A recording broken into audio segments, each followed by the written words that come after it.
Hello and welcome to Choice News Africa channel. My name is Chris Bentabura. Today I've got Mama Mangobe, leader of the Widows and Widowers Association, an organization for the late veterans or the widows of the late veterans of the Lutago. She's going to update us and brief us on the organization's background.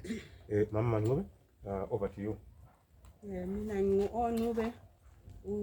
Chair led Bulawayo Province Widows and Widowers of the Fallen Heroes. Tina size sihlangane sibe le organization njengabomama sahlangana ukuthi sikhale ndawonye njengokuthi siyabe sesifelwe. Sifuqwa ukuthi ezinye izinto sasisala phandle.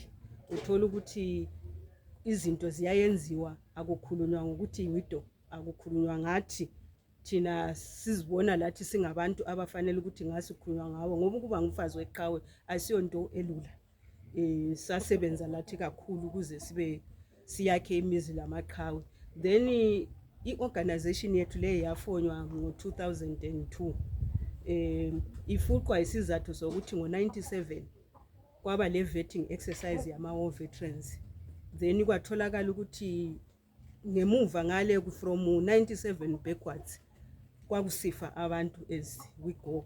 Then sebevetiwe kwaphiwa abaphilayo kuphela, those abasebebhubhile abasatholanga lutho. So ubuhlungu obabuziwa ngabomakhelwana bethu sihlala ndawonye kusetshenzwe ndawonye yibo bafuqa ukuthi sihlangane sikhulume sindawonye ukwenza ukuthi siduduzane labanye bethu sikhale kuhulumende ukuthi maybe angabazwa labo ukuthi bathole something.